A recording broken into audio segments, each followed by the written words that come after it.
Ça va? Super bien. Mais là, t'es concentré là du coup. Non. Être porté au pinacle, vivre dans l'ivresse du succès, se sentir plus bas que terre.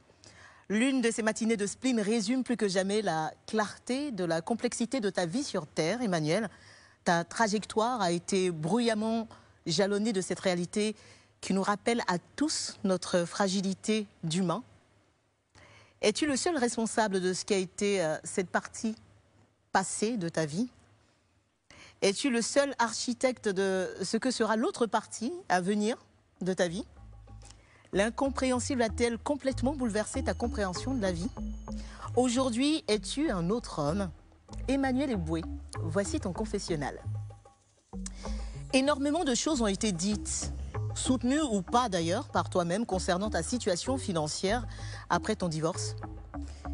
Oui ou non, Emmanuel Eboué, es-tu complètement ruiné? Non. Non. Non. D'où viennent toutes ces rumeurs alors? Du fait que tu aies perdu tous tes biens, toutes tes maisons? Vous savez, les gens en parlent. Les gens ils racontent ce qu'ils veulent. Moi, je n'ai jamais dit que j'ai été ruiné. Jamais, jamais. Oui, effectivement, ils ont donné tous les biens que j'ai en Europe à la mère de mes enfants. D'accord. Ils m'ont tout donné. Et j'ai eu mal. Au début, j'ai eu mal. Mais après, je me suis dit que c'est la mère de mes enfants. Donc, de toutes les façons, tout ce qu'elle a pris, quand elle va vendre, mes enfants vont manger, mes enfants auront un toit pour dormir.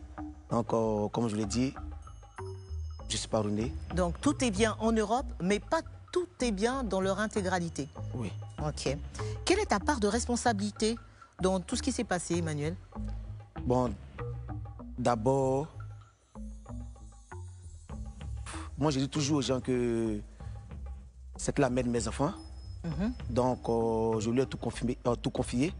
C'est elle qui gérait côté financier, qui gérait tout. Et je ne pouvais pas penser qu'elle pouvait, du jour au lendemain, partir avec tous les sous que j'avais mis de côté pour qu'on puisse faire notre futur avec ça. Est-ce qu'avec le recul, Emmanuel, tu regrettes vraiment aujourd'hui ce choix que tu as pu faire, justement de faire totalement, entièrement confiance en quelqu'un? Non, je ne regrette pas. Parce que moi, je parle de moi personnellement. Quand tu maries une femme, quand tu fais des enfants avec une femme, tu lui fais confiance et tu ne penses pas le pire. Le plus important, c'est de faire ta vie avec elle. Je parle de moi. Il y a d'autres personnes, ils ont les manières de fonctionner avec les femmes. Moi, je parle de moi. Moi, quand je suis avec une femme, je me consacre, je suis à fond parce que je veux faire ma vie avec elle. Et comme j'ai dit, je ne pensais pas qu'un jour, parce que le divorce, c'est pas moi qui ai demandé le divorce. C'est elle, mais pourquoi? Du jour au lendemain, comme ça, sur un coup de tête? Comme je dis, pour être honnête, elle était montée par certaines personnes que je connais bien, que j'ai pas envie de... Des gens proches de toi? Oui. Elle était montée, donc voilà, il y a des noms que j'ai pas envie de dire. Mais aujourd'hui, pour être honnête avec vous, aujourd'hui, elle regrette d'avoir écouté ces personnes. Elle veut revenir? Ben, je suis déjà marié. Est-ce que tu penses, au regard de tout ce que tu as vécu, que la vie, à un moment donné, t'a sanctionné pour les mauvais choix que tu as faits? Le fait, par exemple, comme le racontent certaines personnes, d'avoir laissé abandonner ta femme de galère. Est-ce que tu penses que c'est un retour du bâton? Vous savez, déjà, cette histoire, je ne sais pas d'où ça sort. D'où ça sort, franchement, parce que moi, je n'ai pas connu une fille de galère. Non, je n'ai pas. Parce que tu es allé très très jeune, toi, je suis allé très jeune en Belgique. En Europe, donc... Déjà, à l'académie, vous étiez bien prêtés, fille de galère, je ne sais pas d'où ça quitte. Un jour, j'étais chez moi à la maison et on m'appelle et me dit, mais ta go de galère, mais ta fille de galère, c'est avec elle que tu es aujourd'hui. Il dit, mais non. Je ne sais pas de quoi vous parlez. Je ne sais pas de quoi vous parlez. Franchement, moi, celle avec qui je suis aujourd'hui, elle n'a jamais été ma go de galère, comme on le dit. Mais vous vous connaissez avec Stéphanie depuis longtemps? Oui, quand même. On se connaissait depuis longtemps. Donc, on a fait des femmes de galère, je ne sais pas, copines de go de galère, je ne sais pas d'où ça quitte. Donc, pour toi, ce n'est pas une punition de la vie, c'est pas... Comme je dis, c'est C'est arrivé, c'est arrivé. Je ne sais pas ce que j'ai souhaité et voilà, c'est arrivé. Emmanuel, est-ce que finalement, dans le milieu du foot, la solidarité affichée est vraiment avérée? Est-ce que tu as reçu de vrais soutiens de tes amis du foot pendant ta traversée du désert?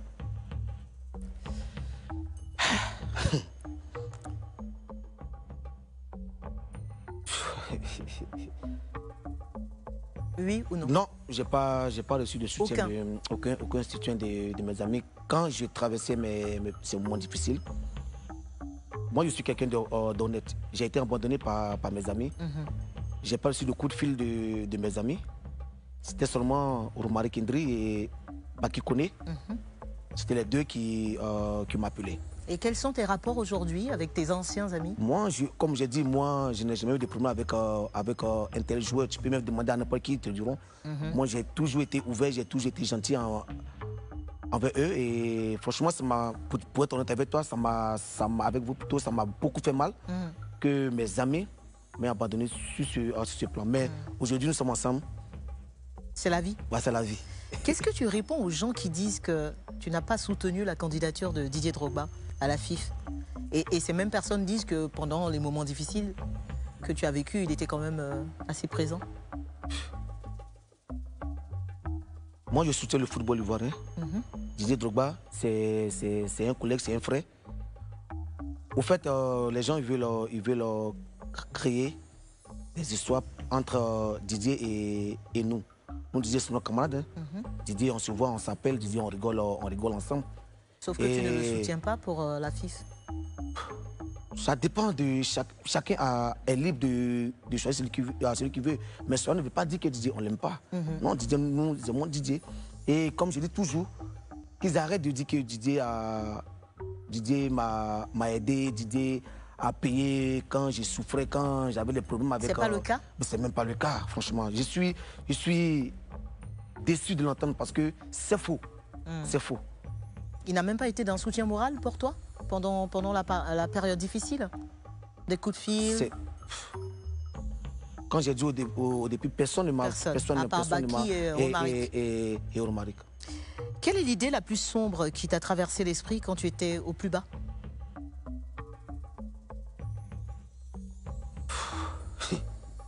D'abord, je ne pensais pas au suicide, non, d'abord. Tu n'as pas pensé au suicide? Jamais. Non, ok. Jamais, ok. Pour être honnête, j'étais atteint. J'étais vraiment atteint parce que, comme j'ai dit, j'avais juste besoin de soutien moral de mes coéquipiers pour pouvoir oublier tout. Parce que mes amis me connaissent très bien, ils savent que Eboué, c'est quelqu'un qui aime rigoler, qui aime la joie. Et quand je suis atteint, si je n'ai pas de collège, si je n'ai pas d'amis auprès de moi, tout devient noir. Tout devient noir. Mais comme j'ai dit, c'est la vie. La vie. Emmanuel Eboué, vrai ou faux, un pasteur du Ghana a participé à ta chute? Non, c'est... non, franchement, tu sais, je rends toujours gloire à Dieu. Parce que Dieu, il est bon. Il y a des histoires, tu es assis chez toi à la maison, qui sortent de nulle part, tu ne sais absolument pas. Donc tu ne fréquentais pas de pasteur ghanéen? Quand tu vas à l'église, tu payes ta dîme, ou bien tu es à l'église, tu payes ton offrande, et puis après tu sors chez toi à la maison. C'est ce que je faisais, mais je ne comprends pas pourquoi cette histoire, franchement, c'est pas donné. On dit il t'a retourné le cerveau et tout ça, non? Moi, enfant de nouveau quartier. Quand tu souris à la vie aujourd'hui, Emmanuel Eboué, comment tu t'imagines dans 2 ou 3 ans? Je sais que le bon Dieu est en train d'opérer un miracle. Encore un autre miracle dans ma vie parce qu'aujourd'hui, je me sens heureux. J'ai des personnes autour de moi qui m'encouragent, qui me soutiennent, qui sont avec moi. Quand j'ai faim, je les appelle, ils me donnent à manger. Quand je bois, je les appelle, ils me donnent à boire. Et aujourd'hui, je pense que le bon Dieu est en train d'opérer un miracle dans ce projet qu'ils sont en train d'entreprendre dans mon pays. Emmanuel Eboué, merci beaucoup. Surtout, ne bougez pas, le Live Weekend revient dans quelques instants seulement avec la boîte à défis de Emmanuel Eboué, notre invité de la semaine. Il y aura aussi le top des réseaux sociaux, les plans du week-end des Queens, le Zap TV et tout ça en sombrelelelele. À tout de suite.